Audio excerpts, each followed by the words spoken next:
Buggers, welcome to Keyboard Warriors, presented by RepTheWarriors.com. My name's Eddie Law. That's Fred Kirby. That's Jason Rabakawa. And before anyone wonders what the fuck people have been asking me about, actually been DMing me. All right. The other Twitter handle is probably. Hold up a second. Yeah, the other Twitter handle is probably fucked. To be real. Long story short, they're kind of giving me the runaround with helping me out. So I am gonna keep bugging them because I got all the patience in the world. I'm gonna bug them till at least I get a person to contact me to figure this shit out. But till then, Elaw32, and that's it. All right. Appreciate everyone that retweeted it and followed me on here. You guys are the shit. But yeah, it's what it is. Listen, your fucking account went the way of my Gym City Jesus account on Instagram. You understand me? One thing they don't tell you about these little fucking goofy social media platforms is you can't get a hold of them. Right. There ain't no number. There's nobody to contact. When you get fucked up, you're just done. They give you a little email. You can reach out to that, and then they give you some automated bullshit back. Basically, you start all over again. Yeah, it's all fucked up. Anyway, all right, folks. You guys are here to talk UFC 242. Obviously, Khabib Nurmagomedov finishes Dustin Poirier, and I gotta say, we all kind of picked Khabib because it's Khabib, but at the same time, like heart pick was just like, come on, Dustin, let's do this shit. The whole time I was watching it, fucking praying Dustin will catch the knockout. And then we get to see the rematch in like, a few months. Okay, I have a question for you guys. Okay. Do you guys think that it being so hot and that kind of weather, played a part in how Dustin, like he had a pretty good showing, but then it seemed like his cardio just like died, right? Right. Like it seemed like he totally gassed himself out. And to me, it kind of seems like that heat factor really played a big part in how that fight went down, just because of the fact that his style of fighting is a little bit more of like active, right? So if you're in an environment like that, where I think they were saying that it was like 100 degrees, 105 in the ring, I mean that's pretty tough to be able to keep such a heavy paced style up for 5 rounds and not gas out. So do you think that played a factor into this whole fight? I know Fred's gonna shut me down real quick, but go ahead, Ed. Real quick. Have fighters actually said anything about this? Anyone came out and said it was so fucking hot, I fucked up? Like I was messed up?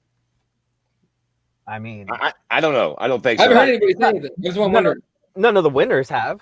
People were bitching about how hot it was in the arena. That's all I know. Right, and I think John Anik saying that, or somebody around the ring said that it was very hot inside, and especially because of the lights too. You got to remember, they put those spotlights on the octagon when the fight. They turned down the lights in the arena. I don't know if that's what they were doing here, but like those are factors that can play into that type of fight. But I'm saying all this because what if we give Dustin, who has given I mean, I thought he gave a very good performance, and I think he's the one that has done the most to Khabib in his last 20-something fights. So I would like to see them play this in an inside arena, air conditioned, and see how, if it goes the same way, hey, it goes the same way. But I think that maybe we could see something different in a rematch. What do you guys think? Go ahead, Fred. No, I don't. Listen, here's the problem with what you're saying, Jesus. It's hot for everybody. What are you, fucking racist? You think Khabib just handles it better because he's Muslim? Yes, obviously. Get the fuck out of here. Get the fuck out of here. Dustin grew up in fucking Florida. He's used to the heat too. That's different because we lost him. Oh no, he's not mad at me. You know that there's a difference, Eddie. You know that there's a difference between heat with humidity and then just dry heat. Dry heat is just right. No, here's the thing. I see both sides of it because I mean, look, I'm looking at the comments real quick. Just shout out to MMA Gods, ELC. What's up, dude? Daniel, my boy Daniel's here. And ELC is saying he had to play a role. MMA God says 125 heat index. It definitely played a role. Anyway, it definitely played a role. But MMA God saying that the prelim fighters were complaining. So I don't. And then ELC says fighters. Well, I could put up the fucking tweets on my door. When ain't the goddamn prelim fighters complaining? Because they're on the fucking prelims. No, but that's the thing, Fred. Look, I wouldn't expect Dustin to go out there and say, look, the heat, it was just too hot. I gassed out. I just don't see him using that excuse, right? But I'm saying that definitely is a factor. It's the same thing as like when they had that, what was it, that Wet and Wild MMA event where like it started outside. Yeah, and it was outside. That played a factor. I'm sure there's a lot of people that took W's, that probably shouldn't have got those wins, and all that is a factor. But real talk, why would you think that Khabib handles it better? It's hot for everybody. Well, because his style is different, right? Like he could take breaks on the takedowns. He didn't have to use as much energy as Dustin. Dustin's big thing is what? Standing up, putting pressure on his opponent, boxing, using a lot of movement. It's just, what the fuck are you talking about? Dustin clearly usually would have great cardio. Khabib, if anyone, would be the one whose cardio might be questionable as the fight goes on. But hey, what's up, George? What's up, guys? No. All right, we'll let George jump right in on this one then. We're talking about the heat, how hot it was in Abu Dhabi, and whether or not that had anything to do with Dustin Poirier, I guess, losing to Khabib. What do you think? Okay, well, first of all, sorry for being late. I fought a lot of traffic getting back to my pad, so apologies. Did not mean to disrespect your show or your audience, but thanks for having me, guys. Okay, it's funny because I read an article by Farah Hanoun from one of the latest editions of Amateur Junkie, and I think finally when I read what she was saying, it was brutal, fellas. You hear like, oh, it's hot and humid. I've experienced that in Brazil and Florida, but I saw a lot of people like really perspiring and, so that said, it happened to both guys. And both guys and gals were in the octagon. So what can you do, man? The elements were there. They knew about it. A lot of these fighters got in 7 to 10 days before, and I don't think you can use an excuse. I think just, maybe one fighter underestimated it or anything like that. But yeah, it's fair game. There you go, Fred. I mean, listen, it happened to both guys. I think it's hard to use that as it was definitely hot, but it's hard to use it as an excuse when everybody had to deal with the heat. So it still becomes an equal playing ground. Yeah, let's not forget, guys. Dustin clipped him. Remember, there was a point where Khabib was, he was clipped. He was a little wobbled. And Dustin's very, very patient. He's not one of those guys that just pounces on you. He likes to pick you apart. But let's just say Dustin had gotten him there or the guillotine. Then same thing, that's just the way the fight plays out. Dustin almost won. The dude competed, and I'm sure he should be very proud of himself. It's a tough road to get back to the title at 155 pounds. But either way, it was an incredible run. He's got an interim belt to shoot for it. And he's still young, so let's see what happens next for him. Yeah, no, that to me, again, the same thing you guys were saying. Like, it happened to both guys. If anything, Dustin trains in Florida. I mean, it's not the same, but the humidity's there. That being said, I thought that guillotine, I mean, it was in. The fact that Khabib got out of that, a lot of people were like, oh, it's because he's sweaty and everything else and stuff. I don't know about that. I think, he waited Dustin out, maybe tired him out a little bit. But after that, it was domination, just complete domination. Trip takedowns, all the takedowns he wanted. When he wanted to get to the ground, he did, and then he finished it off with that rear naked choke. So, obviously, the question is, who's next for Khabib? Obviously, people saying Tony. Conor, of course, tweeted out immediately after the fight, booking a rematch for Moscow.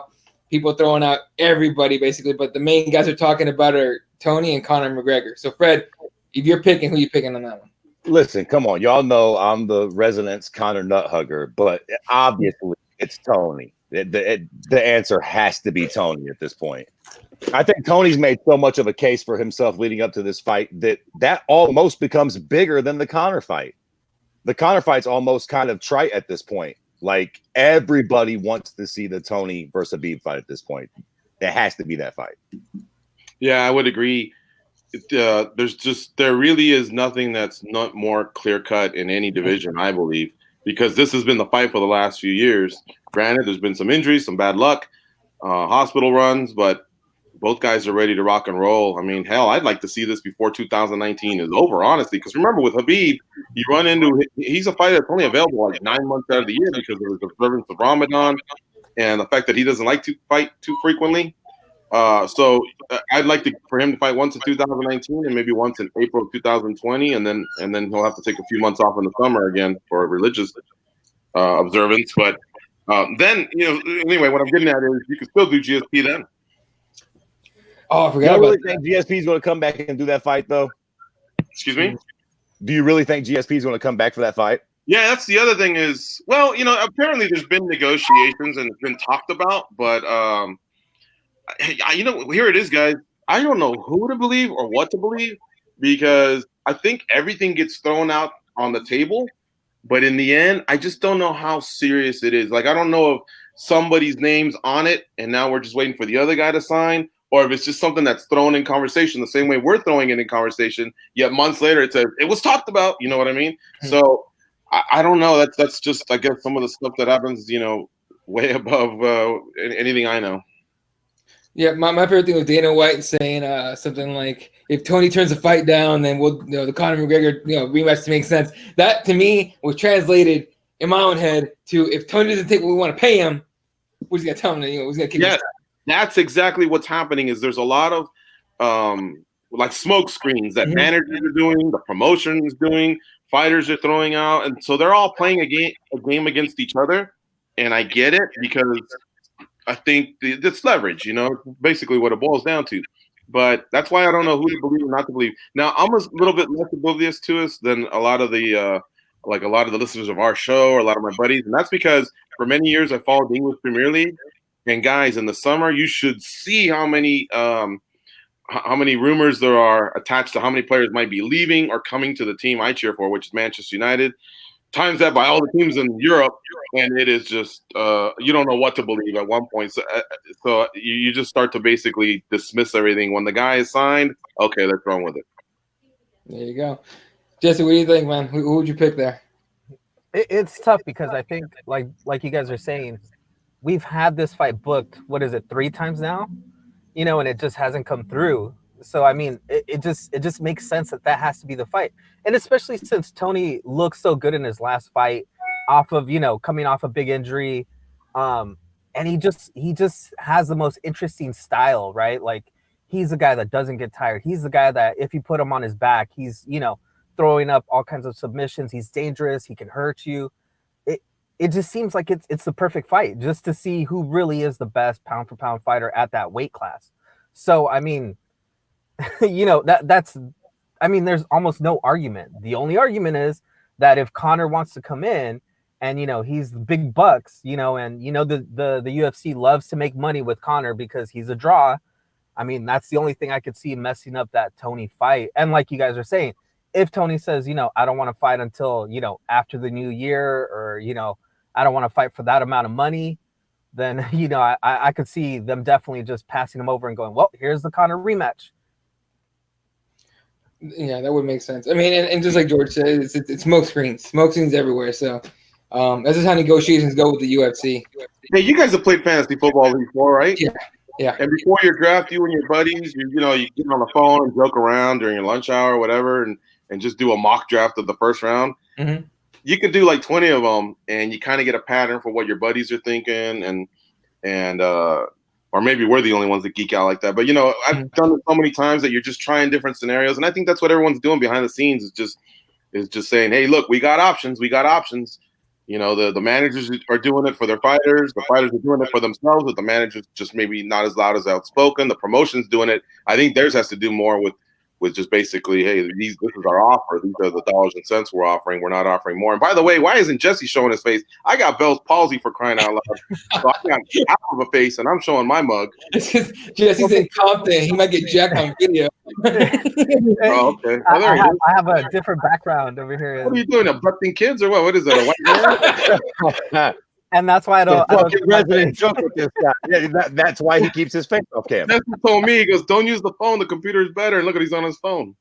No, I'm on my laptop. Anyway, look, the big thing though is like, what are we gonna do? Like, if it turns out that we don't get that Tony fight and we get that Conor fight, like, is it something that is gonna still be gangbusters, or is everybody just gonna be so pissed off at that point because we all know what's supposed to be next, right? And can it be that we're going to not get that fight? And can it be that Conor's just going to mosey on in? Since he's kind of doing like that, what we were talking about last week, right? He's kind of trying to do that PR thing where he's trying to, make everything all good, trying to get interviews, trying to get his face back out there, and trying to be like, well, I cleaned up my act, guys, so I'm ready to fight. You know, is this going to be one of those situations, kind of like the whole Kobe thing, right? It seems like Kobe's not going to get that fight. Listen, I think Kobe's going to get that fight, and I think that's exactly why Tony will get this fight. Not to be a fucking dick, but I think that Tony will end up kind of taking what the UFC offers on this one. I think Tony knows this is the time to make this fight happen. He knows what's at stake with this one. I think he'll let the UFC lowball him a little bit if it comes down to it. Like, I think he's going to do what's necessary to make this fight happen. And the UFC just showed with fucking Colby and Usman that if you get too cute, they will at the very least cut it for that moment. And that's why they probably do have Conor on deck. Because the truth is, you ask the question, what we gonna do, Jesse? We ain't gonna do shit. Some of us might stream it, but what we are gonna do is what? If they, Conor put that stupid tweet out, right? Like, book my rematch from Moscow. And everybody on Twitter got their panties nice and wet. Let me tell you something, Jack. If they book that fucking fight, guess who's all watching that shit? The whole most of us, whether we like it or not. Yeah. We will be watching. So I think Tony and everybody knows that collectively. And I think they get this fight done, period, this time. Okay. Well, I mean, look, either way, like if Conor busts his way in there, again, like I was telling people, like people were tweeting like, yeah, make the Conor fight. I was like, you can just go on YouTube. UFC put their first fight for free. Just hit replay on that. That's exactly what's going to happen again. I don't know why you guys are expecting a different fight. Like he's been, working wrestling or something for the last who knows how long. All we've seen is him get in trouble left and right. So I don't know. We'll see what happens. All right. The co-main event was Edson Barbosa against Paul Felder. Paul Felder pulls out a decision at the end. Here's the fun part. Edson Barbosa is very upset about it. And he's actually, I don't know how he's going to do it, but he put a video on Instagram saying basically that he wants to get it overturned. He's going to work to get it overturned, get his win. I don't know how he's going to pull it off. But George, what were your thoughts on Edson saying that, and then obviously Paul Felder's response of saying we could run it back, but it's going to be 5 rounds? I get what Edson's feeling. He was, I think 80 to 90% of the media and fans probably had him winning. But look, this sport is built on precedents, and this thing's just not going to get overturned. So I think it's more of a media play. It's just maybe to put a little bit of pressure or on the promotion or maybe Felder himself. Luckily, Felder's a very rational guy, and he's already seeming to be open to it. You know what I mean? So now it's just, do we run it back right away, or do we let this simmer and then circle back to, part 3 maybe in a year and let them go off and do their own thing? But he's not going to get it overturned. And when it goes to the judges, it's just so unpredictable. And I'm at least we're saying it less and less. In the past, we used to say it every card, oh, why are they doing? Leaving it to the judges. We say it about 2-3 fights out of the 12 every week. And now I think we're saying it like maybe once every other month, and just reminding ourselves that there's, momos out there that judge fights. But luckily it's less and less. And then think about where they're at too. I mean, probably I was hearing some of the judges' names and they weren't some of the familiar ones. So they're all maybe in their rookie seasons, sophomore seasons. I don't know. I don't know how many championship fights that just big time fights, main card fights that they've judged. But yeah, I think eventually it just will happen. I think we'll all be excited about it. I was excited as hell for this one. I mean, you knew it was gonna get ugly at some point. Jesse, what do you think of that one?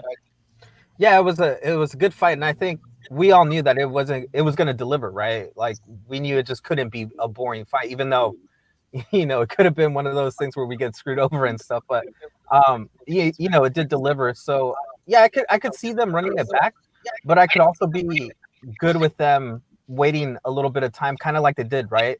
They kind of let each of these fighters kind of develop, kind of go their own way, kind of just build up a little bit more steam, and then them coming back to this fight. So I think we could wait maybe a year or two again, and then have them run it back again.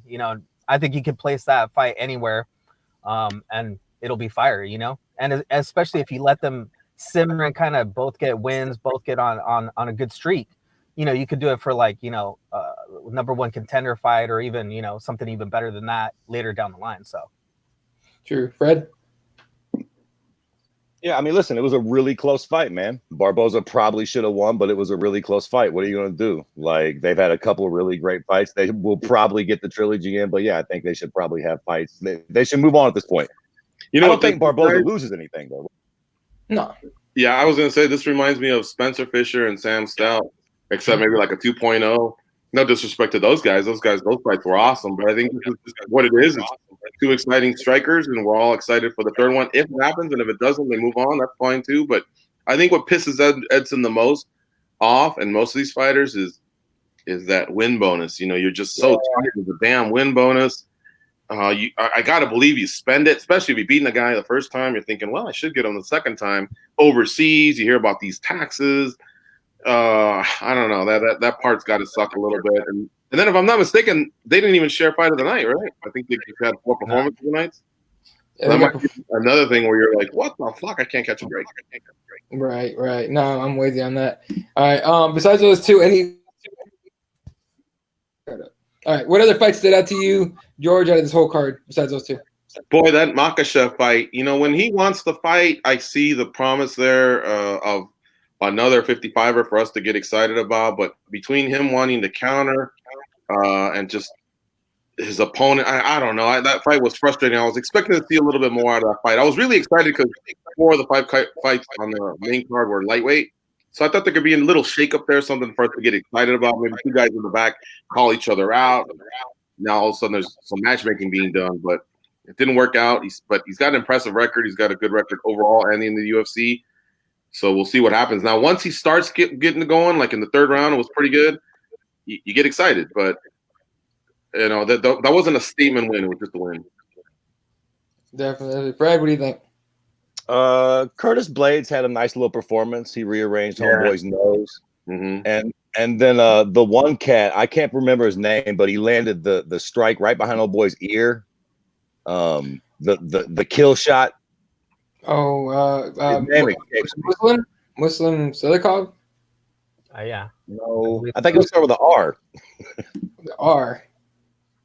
Dude, I think. Either way, you know the cat I'm talking about, but yeah, I don't know. The card was a little slow for me, to be honest. Yeah. All right, Jesse. Yeah, I agree. I also think what was it? Calderwood. You know, she showed a little bit of improvement since her last fight, and I think she's kind of starting to like, you know, kind of like you could see her improvement since she moved training camps and stuff. So it just seems like she's starting to get on a little roll here. So hopefully, you know, we can finally start getting her towards the top of that division and seeing what she can amount to. You know, we were kind of high on her when she first started in the UFC, and it seemed like she kind of like dwindled off a little bit. So now it seems like we're starting to see her next phase of evolution of her fight game. So I'm pretty excited for her. All right, cool. All right. And then obviously the card was early, so a lot of people were complaining about that. I don't know. I enjoy those early cards. Get the card out of the way. You can still have the rest of your Saturday to do something. So that was fun. But all right, let's talk about what everyone else is talking about, or at least it blew up that day. They announced Nate Diaz versus Jorge Masvidal main event, Madison Square Garden, UFC 244, November 2nd. I'm pumped as hell for it. I'm obviously, you know, I got this guy right here, but you know, I'm pumped as hell for it, ready to go for it. George, what is your thought on them making it a main event? And Dana White was talking about, like, I'm gonna make a bad motherfucker belt for it. I'm all in for it. Why not? I'm in too. This sport can be corny at times, and I consider it a little corny, but I like corny shit. You know what I mean? So maybe I'm corny, but if they make a belt out of it, cool. I guess I'm thinking of, what is it going to be, like the hardcore belt in WWE back in the day? Do they pass it around, or if it's just isolated for this one particular fight? Because these two guys have earned it. They've both been in the sport for over a minute, at least 15 years each guy. So we've got an East Coast, West Coast feel. The records are out the window. We don't care about that. They're just popping at this time. You know what I mean? And you know, they're neither guy's near. Well, maybe Masvidal's near a title shot, but anyway, UFC's got a lot of money. So from time to time, if they do this type of stuff, I'm good with it. And, you know, I'm sure there'll be a few other guys that maybe line up to get a piece of this. What I did love, though, is the announcement during the pay-per-view. And I wish there was more of that. I used to see a lot of that back in the day.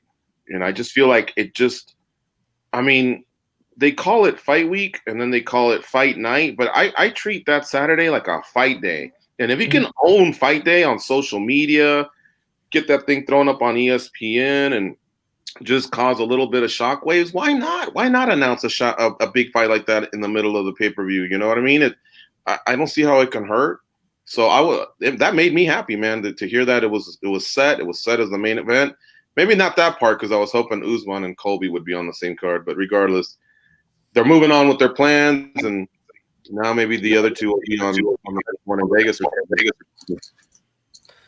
You know, I think you're right. You're right. But it's also kind of hard nowadays. I think someone was saying, you know, it's hard when the media gets a hold of some information because it just gets out there, right? I mean, we can think back to when Helwani broke the news of Brock Lesnar, you know, and how bad that went for him, you know. But like, he's doing his job, and we understand that. But also, it's like it's always going to happen. So these kind of neat little, you know, introductions and stuff in this day and age is kind of a little hard to keep under wraps, especially like, you know, especially with like a Brock Lesnar, you know, someone big like that. As soon as they come, you know, to the arena, everybody knows. Like, oh, okay, something's up. You know, people start tweeting out, oh, I see this person. So it just gets difficult. But I think, yeah, I think you're right. I think one of my big memories was when I think it was it Ken Shamrock or Tito Ortiz? One of the old UFCs, you know, was came back and he was announcing that he was going to fight somebody. I think it was Tito Ortiz, and he came out to like big fanfare and everything. You know, I think he was saying Ken, like he had a song where it's like Ken Shamrock sucks, or I think it was Tito Ortiz sucks. It was one of them, but like they came out and like they had this big thing at the end of the, you know, and Dana White announced, oh look, you know, this guy's coming back for the next event. You know, it was like that build up. I don't know if you remember any of those, you know, build ups back in the day. They didn't have an event every month, but like, you know, that was cool. You know, you were there in the arena and everybody was like, woo, you know. Yeah, I mean, go ahead, Remember those? Yeah, no, I mean, overall, whoa, is that echo? You guys hear that? I do, yes. Okay, I gotta figure that out. I don't know what's going on. That might have been Jesse. Nah. Yeah, it might have been Jesse and his fucking Starbucks Wi-Fi network over there. Why is it Yeah, Starbucks Wi-Fi. I don't know. Listen, you're the only one that's fucking pilfering Wi-Fi from Starbucks, my dude. hey, gotta get it from somewhere. Listen, let me ask y'all a question, especially since it seems that I'm on a panel with mostly Spanish folks. This should tie right in. Now, I recently heard that the same night that they're doing the Masvidal Nate Diaz fight, what's the boxing prick? Canelo fights. No kidding. So I was just sitting here thinking, I'm wondering, Jorge Masvidal and Nate Diaz is a huge fight to any MMA head. It's a massive fight. It's got all the elements that we're all going to want. But is it really going to penetrate the mainstream? And beyond that, is it going to do anything for the Mexicans, the Mexican Americans? Are they all going to be watching Canelo? Do Mexicans even give a fuck about this Nate Diaz Jorge Masvidal fight, even though it's two Latino fighters at a pretty massive scale and level? Or is it just that boxing has such a stronghold on the Mexican fan base? Like, what are we doing here? What's happening? George, what do you think? Okay, so I'm of the opinion that I think there's a lot of Mexican fans there's enough Mexican fans for both sports, and you're gonna have people like myself and probably Eddie and Jesse as well that feel like, oh man. But you start thinking, okay, I'll just have two TVs, I'll juggle the act. You know, there's gonna be some that are just pure boxing and they don't give a shit about Masvidal and Diaz, and then vice versa. But I think for the most part, it's gonna be a win-win for everybody. You know, it'll just be a good fight night for everyone, and hopefully they don't overlap. Now remember, well, do you guys know where Canelo's fighting? Where that fight is at, right? I think it's either in California or Vegas, because they said it was on the other side, because that's in New York City, right? Like Diaz. Yeah, they said it was on the other side of the country. So I'm assuming either California or Vegas. Yeah, so I'm thinking if it's in Vegas, usually these guys are walking out between 8 and 8:30, and Diaz and Masvidal won't walk out because they'll use the standard 10 p.m. Eastern, 7 Pacific. They won't walk out till about 9. So I don't think we'll have a fight overlap, but there will be an overlap between boxing. and MMA, and there will be some disappointment for people that love both sports. But I think for the most part, people will be able to sort it out. I think there's enough fans on both sides. I would say that out of the Mexican fans, let's throw them all in one bunch, Mexican and Mexican American. I'll say that 90% will be for the boxing side, will be the ones that are mostly from Mexico, whereas the Mexican Americans, 90% of them will be on maybe the MMA side. But either way, like I say, everyone will get their fill, and I don't think there'll be any disappointment. The only disappointment that could be is if you're one of them fat cats that wanted to go to both events, but I don't see that being the case. I think there's so much combat sports nowadays that you just live the fight another day and go to the next event. Hopefully the dates don't trip up. Yeah, okay, no, like I'm gonna be watching both. Like, I can't miss my boy Canelo, but I'm definitely not missing Nate Diaz fight, especially not this one. I mean, this is like to me, the most interesting fight that's happened in a long time. And there's no belt on the line. There's some made-up BMF belt that's apparently a one-off. I just read right now, Dana White said it's going to be a one-off. So winner of that belt takes it home, and that's that. But, dude, this guy's got jokes. Dana Rodriguez saying, Chapo will be watching from his cell. Look, you see people in Mexico. He ain't getting it here, dude. He's in that Supermax in Colorado now, right? Right. He's under lock, video camera. If he's in America, he ain't watching shit, Jack. They probably got him in that plastic box that had Magneto in and the freaking X-Men, all right? Because they ain't like, that guy, he's got people that dig tunnels, all right? He ain't playing. They ain't playing with this man. All right. But yeah, I don't know. I think it's gonna be just like George said, it's gonna be an awesome fight night. And that card is low-key stacked. All right. You got Derek Lewis on your card. You got against Blago Ivanov, Corey Anderson against Johnny Walker. But the second fight I'm most excited about, Kelvin Gastelum against Darren Till. Darren Till moved up to 185, and he's not taking a warm-up. No easy fight. Fred, what do you think about that matchup? Am I the only one that thinks this is a good move from Darren Till? I've seen this narrative out there that like he's biting off more than he can chew, and they said they rushed him along too much, and now fuck it. If you're going to do it and you're going to go to 85, do it with a bang. And listen, here's my idea on it, right? Worst come to worst, you get knocked out in the first round. So what? Kelvin knocks out everybody in the first round. I'd rather get knocked out by him, so I got somewhere to go down the ladder, than fuck around and get knocked out by number 7, which could, any of these guys in the top 10 are dangerous. So I think it's a smart move from Till. If you win, you're automatically a player right there, title contention, damn near. And if you lose, if you at least put up a good showing, you're still right there. Worst come to worst, you get knocked out, and that ain't the worst scenario. Good idea for me. Yeah, George, what do you think? There seems to be about 6 months since the Masvidal KO, right, guys? Mm-hmm. So that's one thing that I think he has going for him too. He'll be more rehydrated. That's an additional 15 pounds. And like Fred said, there is a lot to gain if he gets that W. Now all of a sudden, boom, he's a player. He steals all the shine from Gastelum, or at least some of it. So there seems to be some risk there. Now that said, if he does take a KO loss, I guarantee there'll be plenty of people going, "What was he thinking?" But that's what this sport is. This sport is very unique because of social media. There's just going to be a lot of Monday morning quarterbacks. We get used to it. The athletes have a smaller window of time, I think, as well nowadays. Whereas before, the Hendersons, the guys that fought 20 years, that's not going to happen. These fighters are going to have a smaller window, maybe 5 to 10 at the top. And I think he probably realizes, okay, I need to just get this back, get in the win column, and now I'm a player at 185 pounds. Think about it. All these guys have been the alpha male of their town, their state, their city or country. They just don't listen to anyone but themselves. But usually things have panned out. That's why they are in the UFC. So we'll see how it plays. And don't forget, Stephen Wonderboy Thompson and Vicente Luque are on this card too. That's a cracker there, man, of a fight. Two guys that one guy's maybe going in another direction and Luque's headed up. So I think that's a big one for welterweights. Yeah, no, that's a huge fight. They just announced that today, I think, right? Mm-hmm. Yeah, I'm pumped for that one too. So UFC 244, it's packed, it's ready, it's big. I'm just pumped for it, ready to go too.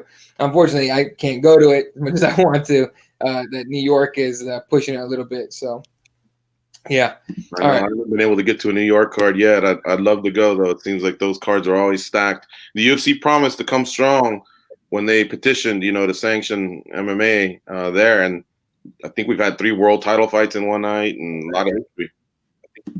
Right, they've always done it big. All right, let's talk about this weekend. UFC Vancouver main event. Don Cerrone against Justin Gaethje. Who isn't excited for this fight? This is going to be insane. Oh, my bad. ELC. She's letting us know Johnny Walker's fighting on that card too. That's right, Corey Anderson, Johnny Walker. Yeah, Johnny Walker with the shoulder injury apparently still. So, what's up, Fred?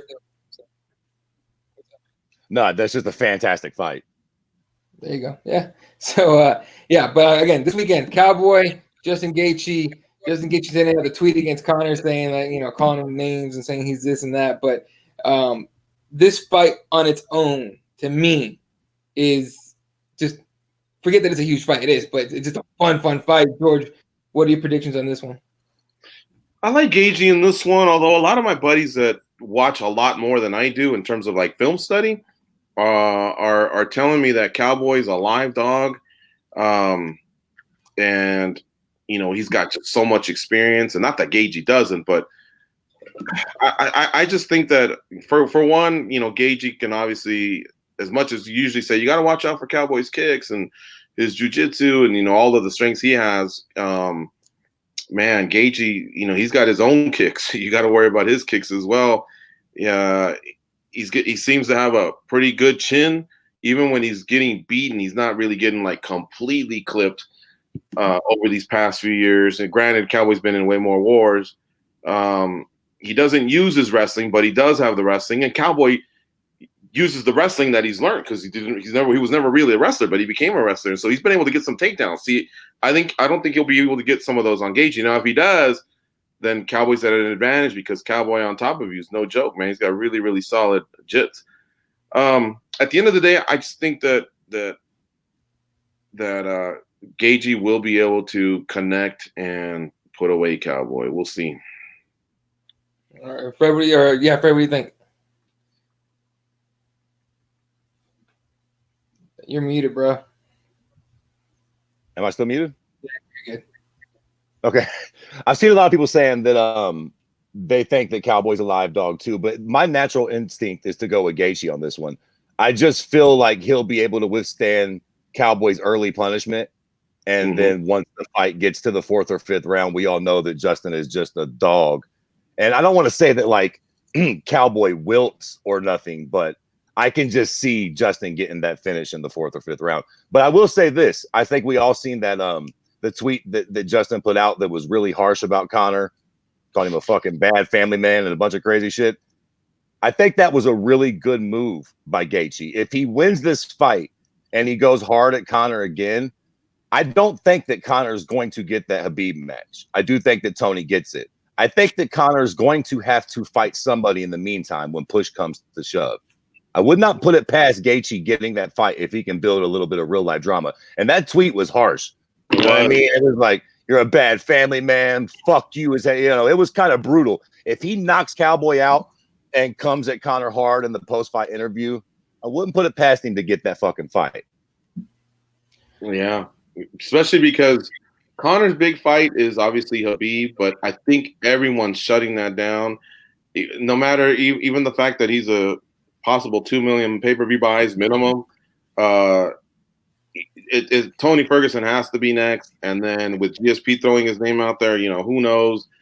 I believe Dana White is probably at his wit's end as well. He can say what he wants, but you can read into it. He always says nice things about Conor.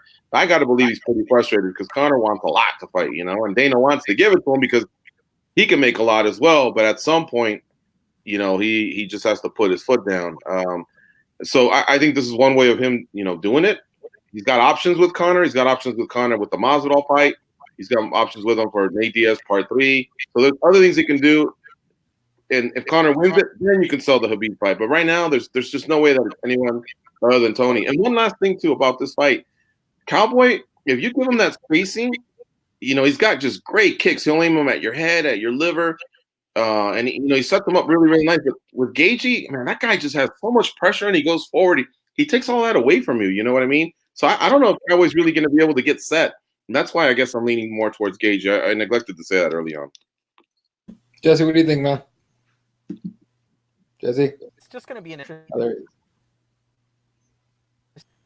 Yeah. Yeah. It's just. Yeah, we can hear you. I think we can. I'm looking at how the damage that he's accumulating, could play a very, very. That's one of the biggest things because body going. I think it's gonna be boy, but I think.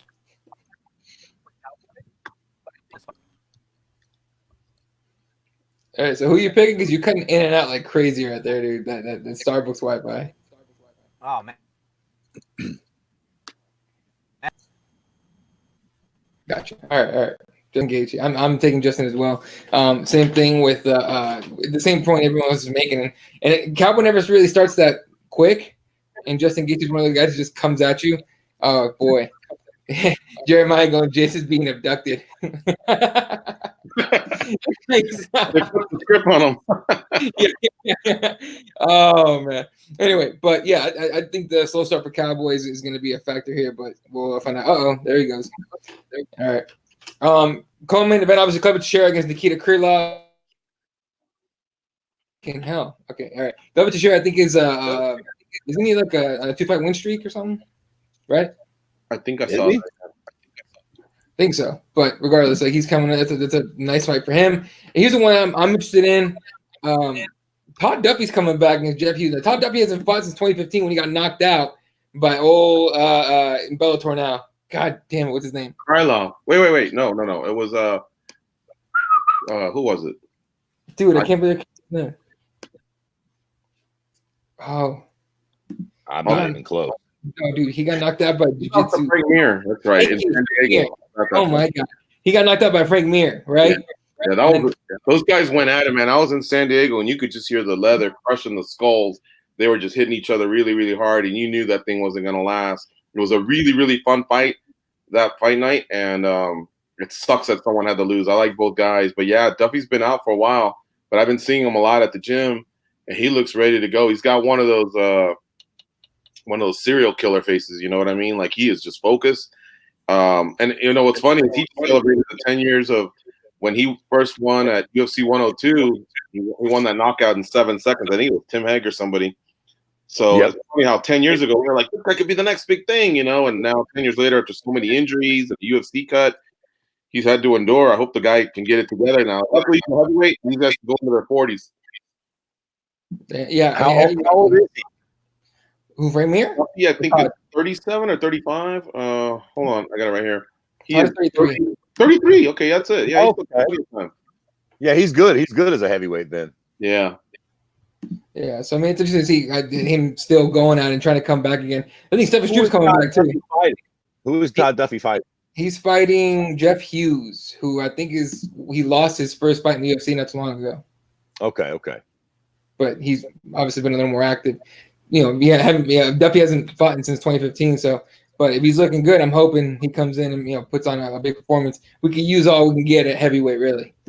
We'd love to have it be John Jones, but what are you gonna do? And then another fight, real quick, we talk about because I think we have to go soon. Uriah Hall and Shoeface, best nickname in the game is Shoeface. And honestly, it's just a good fight. That's just a good fight, Fred. Yeah, man, that's dude. This fucking card is really, really good, man. Uriah Hall is a little hit or miss with his performances, but his fights are usually entertaining at the very least, and Shoeface always delivers on the entertainment level. So I think this fight is really great. Although I do am leaning Shoeface in this fight for sure. Oh, okay. All right. George, what do you think? I'm gonna go with Hall. I think that I understand. Shoeface is very aggressive, and that dude, is a nightmare if he gets on top of you. So I see ways for him to win for sure, but I think Hall has faced a lot of those types of fighters where he basically knows, okay, take down defense. I got to keep this standing, and when I do, I got to make the guy pay. So we'll see. He actually didn't look bad against Costa before losing to Costa, but that fight is it can go either way. I'm gonna ride with Uriah Hall on this one. Gotcha. I like Shoeface nickname, but also the fact that he can fight. He's a bad dude. All right. Anything else you guys want to bring up before we go? We just kind of lost Jesse, I think. Oh, there he is. But anything else? Jesse, you there? Yeah, can you hear me? Yeah. All right. Yeah, anything else? Oh, actually, no. What's your pick there on the Hall Shoeface fight? On the which one? Sorry. The Hall Shoeface fight? Ooh, that's a tough one, but I think someone was saying that it's two video game style like fighters, right? That like have exciting potential, right? But Uriah Hall has been so iffy for a while, so you got to go with Antonio Carlos Jr. for that fight. I just think he has the more potential, more ability to really, perform on game day. So that's what I'm picking. Okay, I just saw something because I just looked up John Blachowicz for no reason. John Johnson moving up. You are getting abducted. Anyway, but I just saw right now that Jacare South is moving up to light heavyweight to fight John Blachowicz, and that John Jones is very unlikely to fight again this year. Although John Jones is saying he had an announcement to make recently, I don't know what the hell's going on. That's what I was going to say to bring up as the last topic before we get out of here. So yeah, all right. So you just said it. Jacare's moving up. Jan Blachowicz is fighting dude, and John Jones said he's got a big announcement coming up. Is there any fucking doubt that John's finally moving up to heavyweight? Stipe. Ooh, Stipe. But Ngannou's healthy. I don't see how you overlook Ngannou. Now here's the thing. Here's where it gets interesting. I think DC's coming back. Oh, that would be insane. I think DC wants that rematch, and I think they're going to give it to him. And I don't think any of us are going to say a fucking word about it. Dude, I tell you what I think. Okay, I don't know if I think this is going to happen, but I tell you what I want to fucking happen. I want Anthony Rumble Johnson to come back at heavyweight, which is happening against John Jones. Winner fights the winner of Stipe DC. Let's go. Oh, George, what do you think? Man, there's a lot of possibilities when you throw in Ngannou and Rumble Johnson, him moving up to heavyweight. I would love that. I don't want to see DC Jones unless it's at heavyweight. At light heavyweight, I think it would be ridiculous. At heavyweight, yeah, sign me up. I just think it's a whole other fight, because DC can say, listen, I started off as a heavyweight. My teammate and best friend was champion at the time, so I went down to 205, but this is where I'm at. You know what I mean? So a lot of good possibilities there. You could put all those names in a hat and pull out two, and you'd have yourself a great fight. And just like Fred mentioned earlier, when we're all talking like this, we can show our disappointment. We can flip our lids or whatever and say, I still can't believe this. Man, this is some bullshit. So-and-so, why is he getting that fight? Why is she getting that fight? But once it's all said and done, and fight week is here, we're pumped up. We forget about all that. It's just gives us something to really go out there and talk about. Now, it took me many years to figure that one out. I was bitching all fight week. Still think it's bullshit that this fight's going down the way it is. I remember when Chael lost to John Jones, and then I actually lost to Anderson. And then he got rewarded with John Jones. I'd never seen that before. But that's when the UFC was just showing us money. That's all we care about. The whole title picture thing is just never really been about that. When it's convenient for them, they promote the hell out of it. But other than that, it's just money. For sure. But Fred, that's interesting though. Like if you brought, let's say you did John Jones DC at heavyweight, and then what was the other fight you said? And then Rumble. AJ. So Anthony Rumble Johnson's coming back. I think he said that he's coming back as a heavyweight. That's a fight that makes all the sense in the world. It was supposed to happen at 205 before. Right. That's interesting. Stipe DC and then Jones AJ and winners fight each other. Yeah. But that does leave Ngannou out, which is kind of like sucks, right? Yeah, that's a bummer. But yeah, I don't know what we do with Ngannou there. Yeah, I'm at a loss for words. Somebody's got to catch the story in this thing. He'll get the winner of one of those fights eventually. Suddenly, heavyweight's a lot more interesting. Like real quick, once if that actually is the announcement. But again, word is that Jones is done for the year, and which kind of sucks. But what are you gonna do? However, he's a pay-per-view fighter, and New York's already filling up, and they already got 2 title fights for Vegas at 245. They got, I think, rumor is Max and Volkanovski, and then Amanda Nunes. So there's probably no need for Jones there. I imagine they're just reciting him maybe for the January pay-per-view. It's a good idea. Where's that one at? Vegas, probably. Yeah, traditionally they've been going to Brooklyn, kind of in the early part of the year. So maybe that's just a guess of mine. Maybe that's where they're headed, or somewhere else. All right. Dan Rodriguez saying, talking about AJ. Yes, after he cuts some weight and goes through 6 months, you side a pool. Look, man, all I've seen is pictures of AJ. I'm hoping it's because he's eating a lot and lifting heavy. That's what I'm hoping. But he's a big boy right now. All right. Anything else you guys want to bring up before we head out of here? No, man, just that.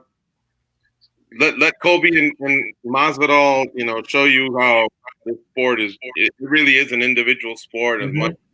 These teams can be collective at times, and a lot of them have proven that can happen.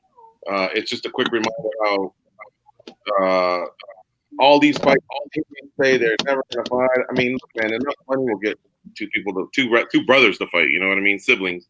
So I thought those two were kind of going to be a little bit more tight at the core, but I think as both just grew in popularity, now we're at this. Yeah, talking about freaking Poirier came out and said, like, on site, dude. On site. I mean, that team just seemed to have a lot of harmony, over there in South Florida. Now look at all the success is bringing that. That's going to be such a killer, such a poison too. Yeah, but it just takes one guy, man. All I had to take was Kobe started talking, and then that whole place is a mess. But Henry Hoover will figure it out, I'm sure. That's the interesting thing about this whole GSP talk is that, everybody's talking about GSP and Khabib. GSP's a welterweight. You got 2 fucking undefeated champions at welterweight, right? Like, nobody even mentions that fight. No, mum's the word about Usman or Colby Covington fighting GSP. Yeah, right. Interesting. I think GSP is just being used as a pawn. I think he sounded pretty retired to me. He'll only come back for history, and he's been pretty clear about it. So you got to respect that. Hey, if I come, I'm dipping in, grabbing a belt, and then I'm not defending. But the only way I want to see GSP and Khabib is if they create 165. I can see that making sense. You tell Khabib, let go of 55, we'll create 65. That gives a chance for Khabib to make history, gives a chance for GSP to make history. But other than that, I just don't see why Tony Ferguson can't be next there. And at 170, it really should be Colby and Gotcha. I have seen people making the argument that Khabib is like the pound for pound champ now. I just find that a little I've seen a few people legitimately trying to make the argument even above John Jones about strength of competition. Khabib's whole all this started with his win over Conor. No? Who was his biggest win before Conor? RDA? I would say that what I would agree with is that Khabib is probably now the lightweight greatest of all time, the lightweight GOAT. But when he fights Tony, if Tony wins, he'll take that spot. And if Khabib wins, it just strengthens his spot. As far as pound for pound number 1 right now, I understand the argument for Khabib because of just the role that he's on. Now he's adding title defenses, which is something clearly John has over him. Strength of schedule, I would say that Khabib's is a little bit better as of late. But the thing Khabib has is, we're still going to call John Jones an undefeated fighter. Make no mistake. But that guy just barely skated by on a quick decision, whereas Khabib is clearly either finishing or just dominating. Like, he rarely even loses rounds, and I think that's why people are, when they're making their criteria, that's why they're making their case for him being the number 1 pound for pound. But as far as the greatest of all time, I think it's too early for that because I think he still has to reign as a champ, and then let's see what he can do at other divisions because all the guys that get talked about for greatest of all time, with the exception of John Jones, have had success in 2 different weight classes. DJ started as a bantamweight, but his strength was as a flyweight. GSP was mostly a welterweight, but he did win that middleweight title. And then all the other guys back in the day, BJ Penn, multiple weight classes, Randy Couture, multiple weight classes. A lot of those guys, even DC, multiple weight classes. Anderson Silva, he went up there and fought a couple times at light heavyweight. So I think Khabib needs a little bit of that, or just more dominance to where he is right now. What if Usman dominates or finishes Colby Covington? Is there any argument there? Like, he did smash Tyron Woodley. I'm just wondering if Khabib's 29-0 on paper like makes people's perspective a little different, or because he's so dominant, or the mystique or something. Like, Usman's undefeated too, and Colby's coming in with a belt. Like, again, he's got one loss, doesn't he? who, Usman? Yeah, I think he's got one loss. Does he have a loss? Yeah. And so what happens in the pound for pound talk is that's where we're like splitting hairs. Make no mistake, we're arguing over great fighters. Right and no wrong. But sometimes when you get to that go talk, it's like literally splitting hairs. But he had, I think it was the second fight that he lost. And since then he's been like on a 14-fight run, and he's been pretty dominant himself, man. When you take the title like that, you gotta tip your hat. And now let's see how he does as a champion with the title defenses, with everyone gunning for him. Yeah, I mean, I don't know, dude. That whole Usman. I mean, okay, the pound for pound like discussion is constantly changing back and forth. Now we all know that like journalists actually make that list, right?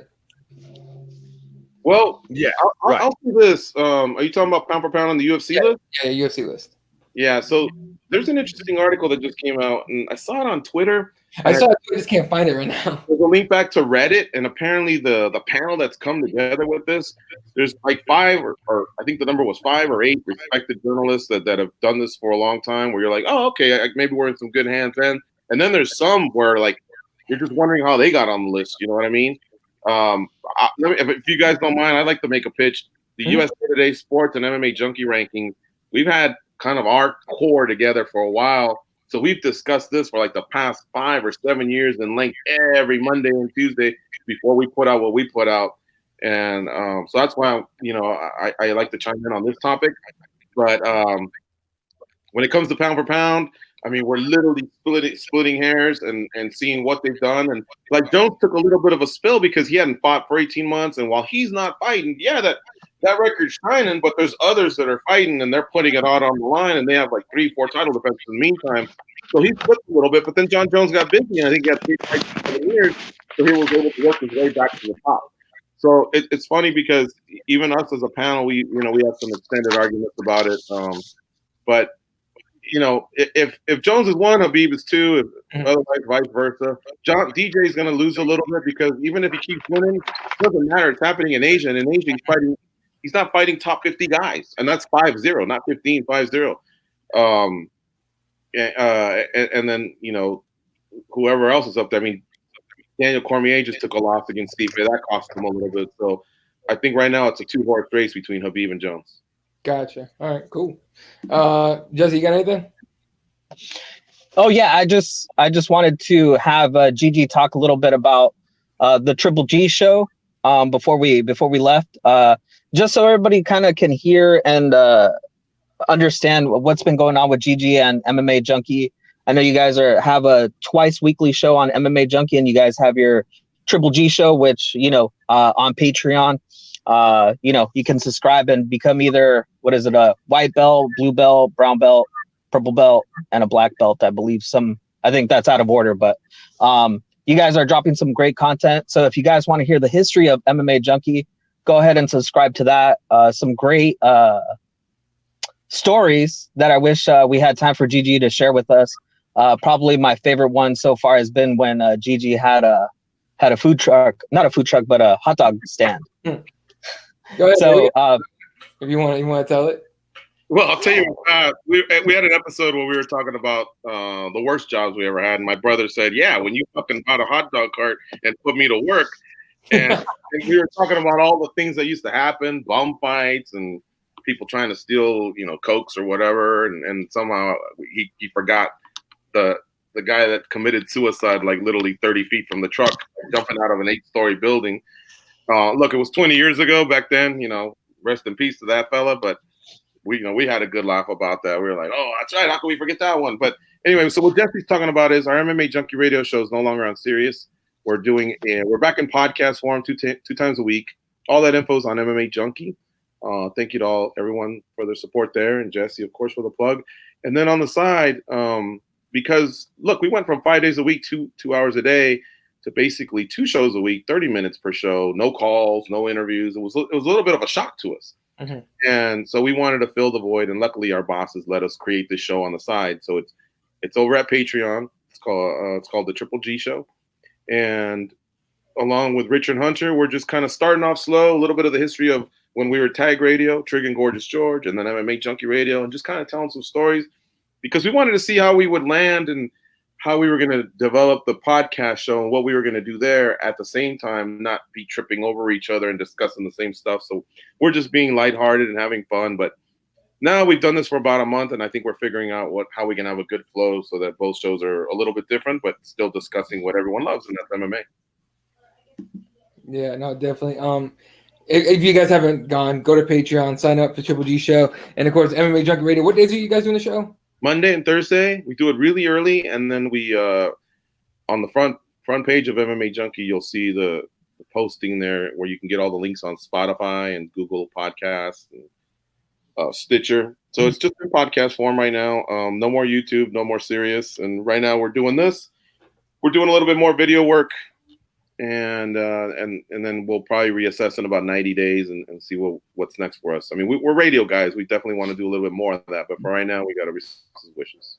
Gotcha. And the other thing I wanted to mention too is if Joe Rogan or anybody else isn't doing a fight companion, you can also tune in to George doing on Sportscaster, right? How has that been working out for you guys? That's been a lot of fun. And yeah, so that's basically what we're doing is what Joe does, a fight companion. We're calling it a watch along, and we're mostly centering now on the UFC pay-per-views. We were doing some fight nights, but it kind of was tying us up a little bit on the weekend, and at the same time, I think we figured, hey, let's have a little bit of a build-up for the pay-per-views for now. So that's how we're going to end the year, and then we'll reassess in 2020. So shout out to Sportscaster for offering that opportunity for us. I thought I saw Eddie. You've been doing stuff there too, right? Right. Internet. Okay. I got picked up to do Arizona Cardinals coverage. Awesome. Yeah, it's fun because you can just do your own thing and have fun with it. You know what I mean? So yeah, it's a lot of freedom and it's great. And I get on there and I always see you guys if there's a pay-per-view coming up, there's a banner they put up on the app or on the website. Yeah, and it's like the watch along, and they put the whatever UFC like you had it for UFC 242, and that was pretty cool. Yeah. So so that's awesome. You guys are on there, man. You spread everywhere. Let me plug that. I appreciate it. Oh, for sure. Jesse, anything else? No, not too much more. Just like I said, tune into the app. I mean, I've downloaded all the shows. I've been listening to them, trying to catch up. I've got plenty of time driving around, so you guys.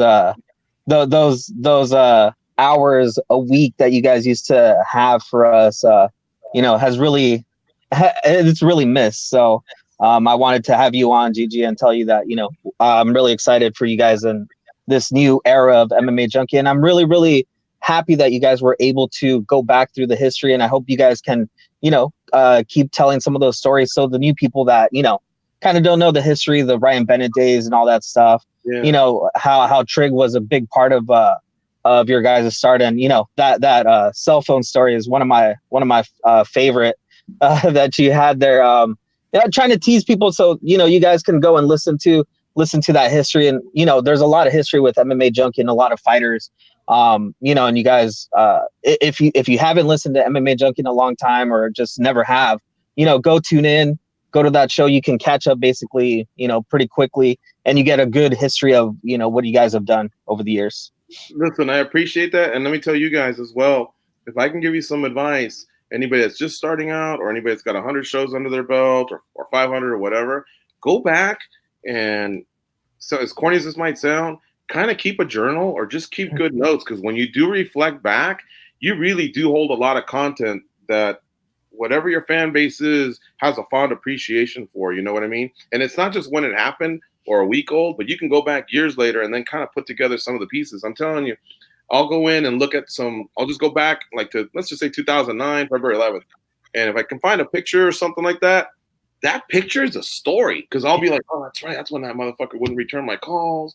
And it took us like 6 different times to get him on the show, blah, blah, blah. And I'll kind of laugh at it because those trials and failures are what make you stronger. You know what I mean? But the picture is an actual story. Now, some will be like, oh, that was smooth. Like I called him. He was down. He did the show. That's it.